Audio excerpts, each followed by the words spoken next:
ขอแสดงความยินดีกับหมู่บ้านศรีวิไลมีคน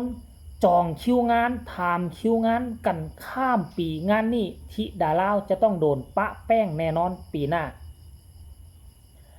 สบายดี FC แฟนคลับมาโอ้มาลมกัน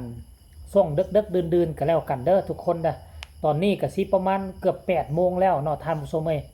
ทักทายสบายดีกันคลิปนี้ก็เป็นเรื่องราวของบ้านศรีวิไลมือนี้ก็บ่ได้เฮ็ดคลิปเกี่ยวกับธิดาลาวเกี่ยวกับบ้านศรีวิไลจักคลิปเลยเอาคลิปนึงก็แล้วกันทุกคนก่อนสิหลับก่อนสินอนก็มาโอ้มาล้มกัน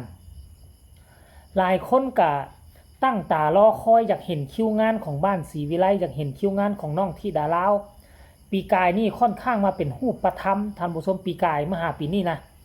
เป็นรูปธรรมเมื่อก่อนตอนบ่มีน้องธิดาลาวนี่ค่อยก็บ่ฮู้ว่าทั้งคิวงอกคิวงานของทางบ้านศรีวิไลเขาเจ้าเป็นแนวใดเขาเจ้ามีการเคลื่อนไหวแนวใดคือพวกเฮาบ่ฮู้มึนตึ๊บนับตั้งแต่ธิดาลาวมามีชื่อเสียงนี่เฮาจึงได้ฮู้เฮาจึงได้เห็นเนาะคิวงานก็เป็นแบบรุ่มๆดอนๆส่วนใหญ่ก็จะเป็นพอผู้ศรีวิไลแบบมีการจ้างงานแบบเป็นทางการสำหรับลูกสาวธิดาลาวหัวหอกก็สัมภาษณ์ว่าไปบ่ได้ รับงานแบบเต็มตัวบ่ได้แต่ที่นี่ได้ยินข่าวว่าเอกสารออกแล้วนั่นหมายความว่าน้องธิดาลาวก็สามารถรับงานได้แบบเต็มตัวในเมื่อมันเป็นแบบนี้แล้วหัวหอกเนาะแม่เล็กที่สำคัญของบ้านศรีวิไลสามารถรับงานได้แล้วทั้งเจ้าภาพเจ้าการเจ้างานเขาก็สนใจแต่ว่าบ่ได้สนใจปีนี้เด้แทนที่จะได้ยินข่าวเข้าพรรษาออกพรรษาขึ้นอยู่บ้านนั่นเวทีนี่เด้อนั่นบ่มีข้ามปีไปเลยทุกคนคือจองกันคือเดือนปีใหม่เดือน4ปีหน้าเดือน5ว่าซะเดือน5สงกรานต์ไทยปีใหม่ลาวพากันจองกันข้ามปีห้วยคันท่ากรณีแบบนี้นี่เตรียมตัวเอาไว้เลยเด้อปีหน้าเตรียมตัวดังเตรียมตัวปังแต่บ่ต้องเว้าปีหน้าดอกเดี๋ยวสิเข้าพรรษาออกพรรษานี่อาจจะมีคิวงานเข้ามารัวๆเนี่ยท่านผู้ชมเอ้ย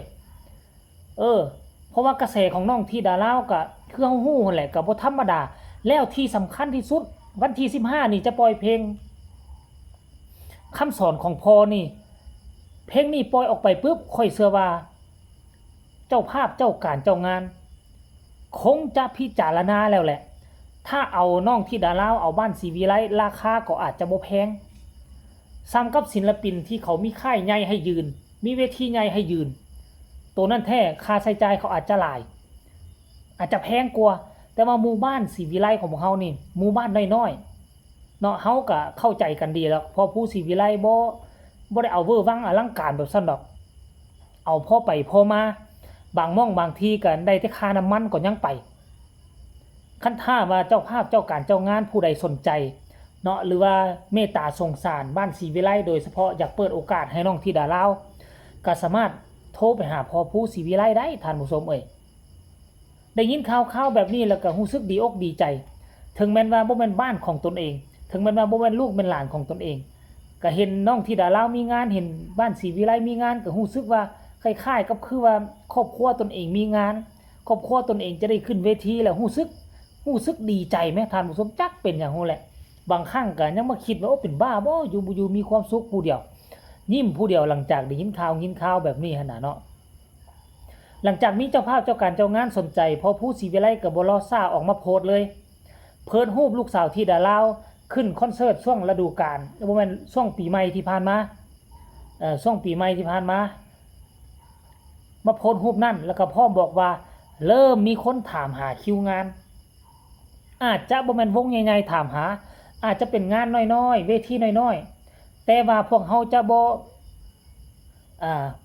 ปล่อยปะจะบ่ดูหมิ่นดูถูกงานน้อยๆเจ้าภาพน้อยๆบ่ดูหมิ่นดูถูกขอเพียงแต่ติดต่อมาบอกว่าเชิญไปขึ้นเวทีพอผู้ศรีวิไลพร้อมจัดให้บ่ว่าจะเป็นทั้งพระอาจารย์บ่ว่าจะเป็นวัดนั่นวัดนี้บ่ว่าจะเป็นเจ้าภาพงบน้อยงานบวชงานหยังต่างๆคือพร้อมรับยังดีกว่าบ่มีการบ่มีงานคันสิว่าคืออันบางคนเขาเจ้ามาคอมเมนต์เว้าให้ธิดาลาวว่าสิไปเฮ็ดหยังวะคันงานฟรีสิไปเฮ็ดหยังนอนท่าอยู่บ้านบ่ดีกว่าบ่ไปก็เสียน้ำมันรถนอนท่าอยู่บ้านรอท่ามีงานแท้จึงไป มันจึงสิมีคุณค่ามันจึงสิได้ค่าค่าจ้างอันนี้ไปยามใดก็งานฟรีจักสิไปเฮ็ดหยังบางคนก็ว่าจังซี่นะคนเฮานี่นะเฮาบ่ดังนี่เฮาก็ต้องไปขอขึ้นเขาก่อนขอเวทียืนก่อนพอให้มีกระแสชื่อเสียงพอได้โปรโมตของตนเองขึ้นมาในเมื่อพอมีชื่อเสียงแล้วก็จึงสิมีคนจ้างคนเฮามันต้องเป็นแนวนี้แหมคือบางคนก็คือกันในการใช้ชีวิตในทุกมื้อนี้บ่ว่าเฮ็ดธุรกิจเจ้าสิเฮ็ดธุรกิจใดหนึ่งเจ้าเปิดบริษัทขึ้นมาปุ๊บใจมันได้กำไรเลยมันบ่ได้มันต้องเก็บเล็กผสมน้อยล้มลุกคลุกคลานได้แดบ่ได้แด 2-3 ปีจึงจะเริ่มเห็นกำไรอยู่เปิดปุ๊บใช่มันเห็นกำไรปั๊บมันเป็นไปบ่ได้เปรียบเสมือนกับที่ดาราคือกันเข้าวงการมาเป็นนักร้องนี่สิให้โด่งให้ดังเลยสิให้มีการมีงานเลยมันก็เป็นบ่ได้เฮาก็ต้องสร้างตัวตนให้เฮาก่อนสร้างตัวตนให้เห็นให้คนเห็นอยู่ในโลกสังคมโซเชียลเมื่อก่อนนี่ก็ต้องสร้างตัวตนทางวิทยุเฮ็ดเพลงขึ้นมาแล้วก็ไปขอช่องนั้นไปขอนะขึ้นนั่นขึ้นนี่ให้เปิดให้แน่เปิดหลายๆให้คนฟังเลยจับใจเขาก็ที่จื้อซื้อเพลงจื้อซื้อนักร้องทุกมื้อนี้ก็ต้องให้สร้างตัวตนให้กับโลกโซเชียลบ่ว่าจะเป็นบ้านฟ้าบ้านดำบ้านแดงคันกรณีว่าซื้อได้ไปติดอยู่ทั้ง3บ้านนี่การงานก็สิหลั่งไหลเข้ามาเทมาอันนี้คือความพยายามที่พอผู้ผลักดันพยายามเฮ็ดเงินมีทำใดก็ทุ่มเทใส่บางครั้งเงินมีน้อยก็ยังว่าไปกู้ไปยืมมาทุ่มเทใส่แต่ว่าค่อยคิดว่ามากผลที่เราพยายามเฮ็ดมาในช่วงเกือบปีนี้ก็ถือว่าประสบผลสำเร็จแล้วได้ประสบผลสำเร็จ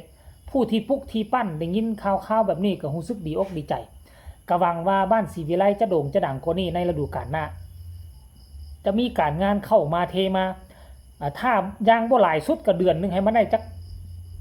3-5 งานเนาะขั้นกรณีว่ามีเดือนละ3 งานปีนึง12 เดือนนี่โอ้ยก็ถือว่าพออยู่รอดอาจจะบ่ขี้ร้ายเกินไปก็พอมีเงินซื้อข้าวซื้อน้ำกินซั่นดอกหว่าเนาะท่านผู้ชมได้ยินข่าวบางกี้นี่ก็ฮีบมาอ่านข่าวให้บรรดาแฟนๆฝั่งลาวฝั่งไทยได้รับได้ฮู้พอๆกันไผเห็นแล้วรู้สึกดีอกดีใจคือกันบ่ก็ให้กดไลค์กดแชร์ไปหลายๆเลย ขอคนละ1ไลค์1แชร์เพื่อไปให้ FC แฟนคลับที่ดาลาวคนอื่นที่ยังบ่ทันฮู้ข่าวๆนี่ให้ได้รับได้ฮู้พร้อมๆกันเนาะผู้ใดมีคำตำหนิติชมคำคิดคำเห็นแนวใดอยากแสดงคำคิดคำเห็นแสดงความดีใจกับบ้านศรีวิไลก็ให้แสดงมาได้ทางใต้คอมเมนต์เนาะท่านผู้ชมเอ้ยสำหรับคลิปนี้ก็น่าจะบ่เว้าหลายยายห่างมันค่ำแล้วบางคนก็อาจจะเข้านอนแล้วบางคนก็จะเข้าเฮ็ดเวียกFC แฟนคลับอยู่ทางกทมบ่เห็นติดต่อมาหากันหลายมื้อแล้วเนาะก็ทักทายสบายดีกันเด้อส้มอยู่จังหวัดใดเมืองใดแขวงใดทั้งประเทศไทยทั้งประเทศลาวก็คือกันทักทายสบายดีกันมาได้สำหรับคลิปนี้ก็ที่ฝากฟังเอาไว้ซ้ำนี้แหละลาท่านผู้ชมไปก่อนสบายดี